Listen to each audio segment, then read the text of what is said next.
From the CISO series, it's Cybersecurity Headlines.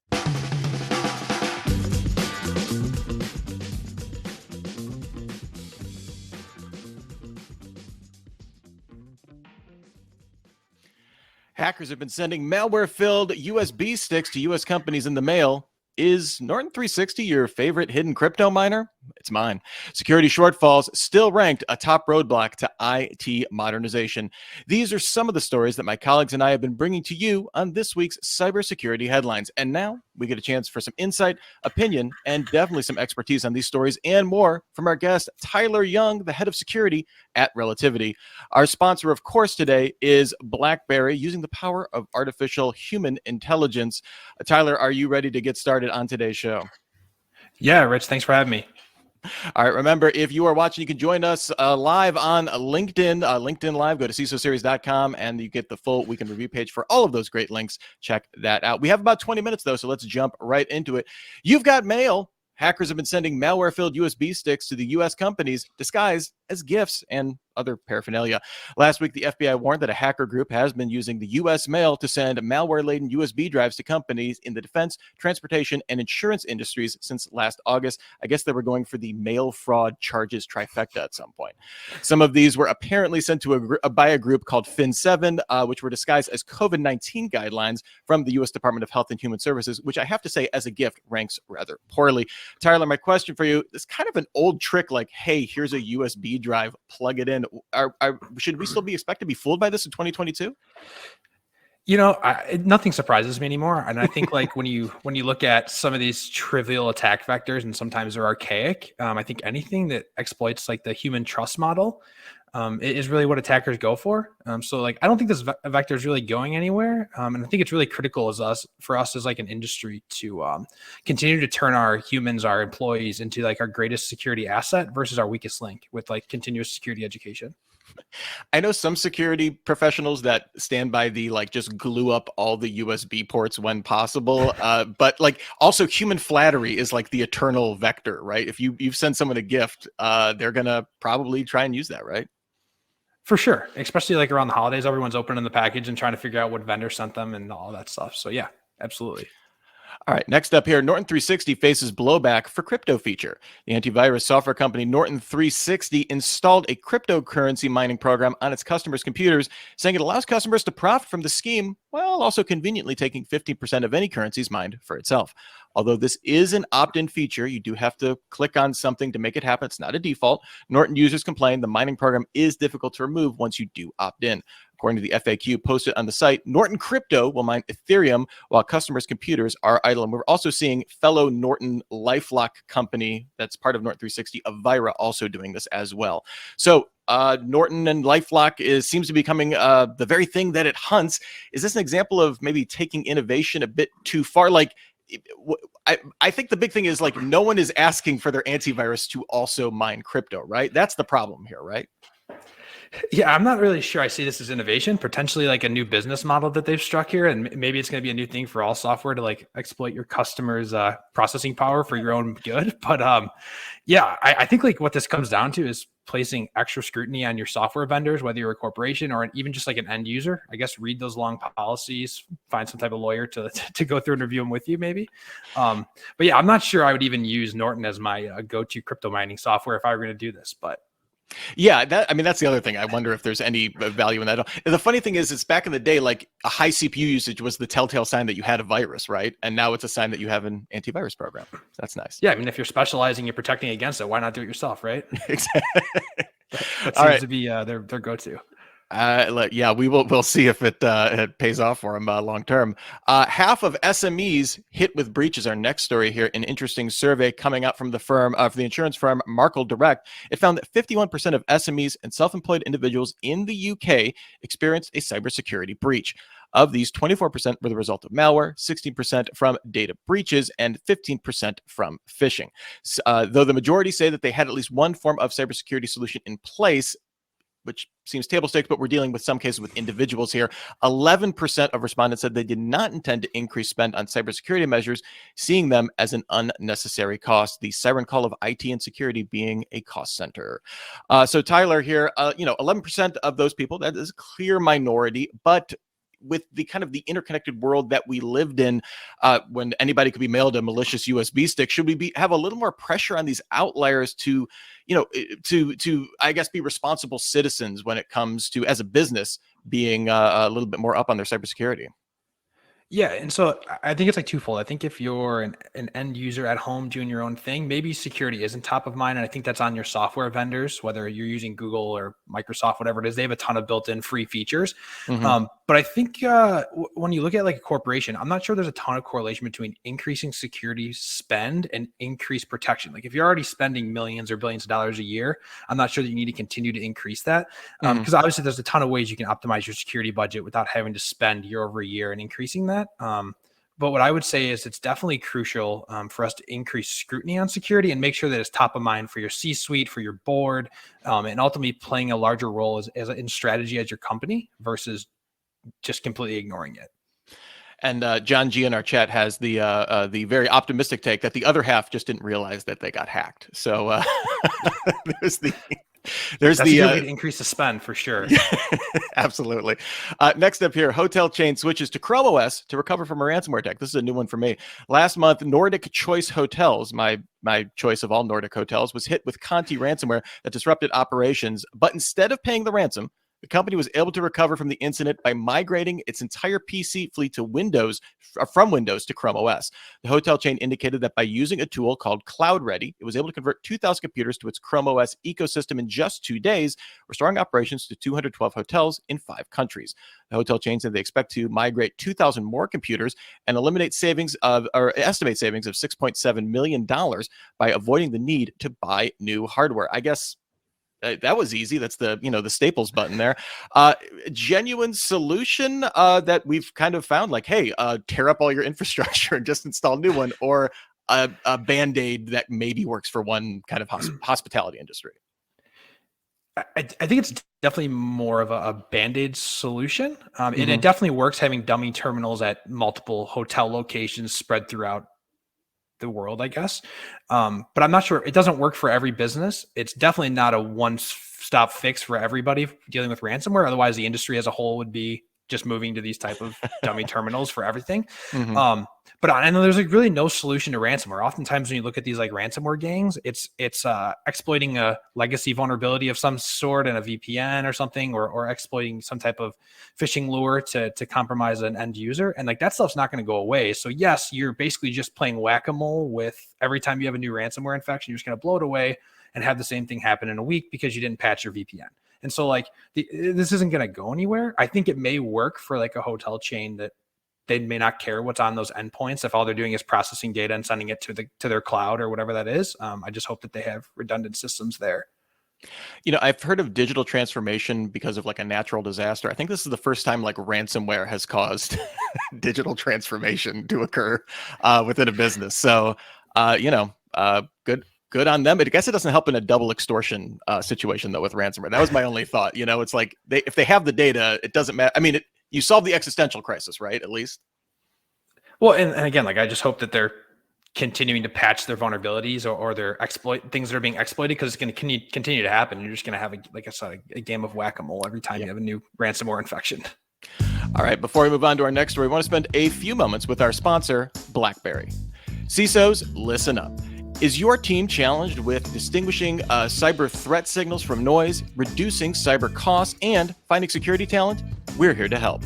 BlackBerry Guard is a managed extended detection and response, or XDR, service that merges the Cylance artificial intelligence cybersecurity platform with 24/7 support from award-winning responders and prevention experts. Spend time on key security initiatives instead of fallout from breaches. Learn more at blackberry.com. All right, I'm moving on to our next story here. Security shortfalls ranked as the top roadblock to IT modernization. Maybe they just need some ransomware to modernize. Who knows? According to a 2022 intelligence technology report from Insight Enterprises, 400 IT leaders have ranked the top internal hindrance to organizational IT modernization as security shortcomings. It's about 40% of respondents, or 40% say that, followed by shadow IT, aka the credit card, with 36%, and competing internal priorities as 35%, aka organizational organizational frustration. 51% of IT leaders name security as their top organizational priority when it comes to cloud integration. So, Tyler, here, this topic might as well have a name like, I don't know, defense in depth, since it speaks to what we talk about every day. What is it that makes security shortfalls kind of this permanent or maybe persistent problem? Yeah, I think it goes back to there's always a couple of pervasive problems that impact the industry, and it starts with asset management. Do you have any idea what you're even protecting, what you need to protect, or even know what's there? And then the ever evolving problem of vulnerability management and vendors releasing vulnerabilities every week, every month, critical vulnerabilities being released, and the whole industry rushes to fix it. And like that's, I don't know, I don't see that going anywhere anytime soon. So I guess that could be considered a permanent problem. I'd say the other problems are things like ever-changing privacy laws. It seems like every state has a new privacy law. Every country has their own privacy law. Every genre industry has a new privacy law. And so that makes us all continue to have to move and find and be flexible and adapt to those. But then also there's like cloud complexities. And so like, moving to the Chrome OS system, maybe that's a different complexity, but ultimately like leveraging the different technologies that are available through Azure and Amazon, AWS, whatever those are, and just like what's even there. Most people have no idea. So it's interesting seeing shadow IT up there, just because I feel like a lot of shadow IT is driven by a lack of IT modernization, which causes then like, and so shadow IT is presenting that, like, it seems like just a nasty cycle to kind of get into as an organization. Yeah, for sure. And also it's even defining what shadow IT means anymore. Is that a new account to a SaaS vendor? Is that a system that's connecting like a IoT device that you brought to work? Like, what does that mean? Yeah, that could cover up a lot of stuff. That's true as well. Right. Next up here, the EU is planning supply chain attack simulations. Bloomberg sources say the EU will launch a large-scale simulation of cyber attacks against multiple member states this week. It's already kicked off. The simulation will go on for 6 weeks and include some knock-on socioeconomic impacts in other states, as well as look at how participants handle public communication and diplomatic responses. I find this interesting that we just heard about a large-scale cyber attack hitting Ukraine, not necessarily going after supply chain. Those seem to be going after government websites, but kind of the same level of threat that would possibly necessitate, a nation state kind of level response. So Tyler, my question for you, are these types of drills practical drills that governments and companies need? I mean, I guess in the case of the Ukraine, probably we need to, make sure we're all well-oiled and practiced on these, right? Well, they have the best practice, right? They're like a test ground for Russian malware and exploits. So they're always practicing. But like, yeah, I think like, so the U.S. military has been doing like cyber war games for years. And I think it's, absolutely crucial to plan for these types of attacks and test your defenses. I know like every corporation that I've worked for, there's always tabletops and like war game type things going on. So yeah, I think it's absolutely crucial. And I think on the flip side though, is you need to keep the results of these tests, under lock and key potentially, because the outcomes of these drills, if they get externally facing, could be detrimental to your security posture. Like if I'm a cyber criminal gang, like I could take advantage of your gaps that you identified and use those to exploit you. And so like you have to be very careful with where this data goes and who has access to it. Yeah, that's a really interesting point, especially when I'm thinking about, the follow-on communication after some kind of supply chain attack is probably some of the most critical responses, at least for the general public. And yeah, having kind of a roadmap to that, those are the channels that I feel like would be most vulnerable for disruption, kind of as a secondary attack as well. Yeah, absolutely. But it is fun to see too, like what the outcomes of these different supply chain attacks could be and like how to protect against it. And if you have defenses in place, I think it's absolutely crucial though, as an industry. Oh, absolutely. Next up here, a new undetected backdoor runs across 3OS platforms. Nice to see some cross-compatibility. Security experts are warning of a new backdoor malware designed to work across Windows, Mac, and Linux, some versions of which are currently undetected in VirusTotal.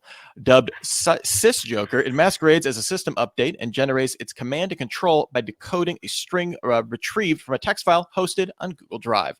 Analysis shows that the attacker behind the malware is active and monitoring for infected machines, and it's believed SysJoker is after specific targets. So malware masquerading as a system update, is this a worry to you, Tyler, or is this kind of one of the old and trusted reliable vectors that we could look for? Yeah, so like we've had the Adobe Reader situation update here since like the early 90s. So I don't think this is a new vector. I think like when you dig into like the actual what SysJoker is doing and the fact that it's newly written code that hasn't been utilized before, that screams APT right away. The fact that they're writing code in 3 different languages to exploit 3 different genres of OS. Like that's really complex. Obviously that shows they have a lot of time and resources, which again points to APT. And so, yeah, I don't know if the system update part is the critical part. I think it's the avenue that the attackers are going on to deploy this and to ultimately exploit the malware. I think that's more crucial. Yeah, because we've seen, even this week, we saw there was a report of a ransomware operation kind of spinning up operations and using some Golang compiled malware now to kind of do cross compatibility. But yeah, it's this unique aspect to it that kind of points to a more complex organization that perhaps is more worrying, added to the cross compatibility, across OSs, kind of making it a pretty nasty surprise there. Yeah, and I read something along the lines of that they were like actively watching who was impacted and changing their methods on the fly. Like that's pretty advanced. Yeah, that's definitely screams APT on the back end there. And our final story today: ransomware locks down a prison, knocks system offline. The Metropolitan Detention Center in Bernalillo County, New Mexico, went into lockdown on January 5th after cyber attackers infiltrated the county systems and deployed malware. Inmates were made to stay in their cells, and as the ransomware outbreak reportedly not only knocked out the establishment's internet, but also locked staff out of data management servers and security camera networks. In addition to interrupting communications for prison employees and inmates, a number of databases are suspected of being corrupted by the cyber attack, including an incident tracker, which records inmate fights and attacks. So, Tyler, I mean, there's a lot of issues here. This kind of just gets into the whole, attacks on infrastructure being like the knock-on effects that we're not even thinking of. We think of water systems and stuff like that, let alone prison systems. Aside from the enormous danger, obviously, potentially for prison officials losing control of a prison, there appears to be a big problem here with, theoretically things like loss of video evidence, which could have a significant impact on prisoners in terms of evidence about assaults, things when parole comes up, that kind of things, or even reasonable doubt for ongoing or future court proceedings. I'm just curious what your thoughts and what your take is on this. I at first, being like the security person in me says, like, I hope you have a pretty modernized, redundant cloud system with multiple different site redundancies. So one goes down, your backups are going somewhere else. Most likely that wasn't the case. And so like this information is like very critical to public safety, right? People could be getting out with, in shorter time than they were supposed to be, or vice versa. People that are incriminated for things that maybe they shouldn't have been for. So like, I think this could go either way. I think it's important to have, again, it goes back to like backups, site redundancies. Maybe they need to use Chrome OS there too. They just blow this away and like start right back up where they were yesterday. I love that the meta narrative for this is maybe just slap some Chrome OS on it. Maybe that works. I don't think so, but maybe. I mean, what is a prison but just the worst hotel? That's a horrible joke. I don't know why I made that. Anyway, John G says, but we shouldn't trust video evidence anyway because they could all be deep fakes. John, I appreciate you being a font of optimism for the future of humanity. Thanks to everybody that was catching this episode live, though. So before we get out of here, Tyler, is there a story that really stood out to you? A thumbs up, an eye roller, anything that just you reacted to during the show? I think the Norton I don't even know how to say it. I guess like deploying crypto mining software to millions of users worldwide. I think it's slightly concerning. I think it's maybe a good business model for them, but I think like maybe this is how you get like older generation and people that aren't as into crypto. Maybe this is how you do it. You just download some AV software and start mining. Yeah, all of a sudden, they got some ether. They're going to be buying their NFTs with it. So yeah, they're going to sell it for NFTs. Yep, exactly. All right, Tyler, where can people find you if they are so inclined to check out more of your work? Yeah, LinkedIn's probably the best place to start that conversation. If it's relativity work related and you want to learn more about relativity, feel free to reach out to me at my relativity email address, which is also on my LinkedIn. So. Excellent. And we will have that in the show description for people that want to. Well, thank you, Tyler Young, the Chief of Security at Relativity. Thank you so much for being here. Really appreciate your time. Awesome. Thanks, Rich. All right. And we want to, of course, thank our sponsor one last time, BlackBerry, using the power of artificial and human intelligence. Quick programming note, the CISO series video chats will return next week, January 21st, and you can register to attend right now over at CISOseries.com. We can't wait to get those spun up in 2022. You can also still get your daily news fix through cybersecurity headlines every day. 6 minutes gets you caught up on all the news that's fit to podcast. Until then, I'm Rich Straffolino, reminding you to have a super sparkly day. Cybersecurity headlines are available every weekday. Head to CISOseries.com for the full stories behind the headlines.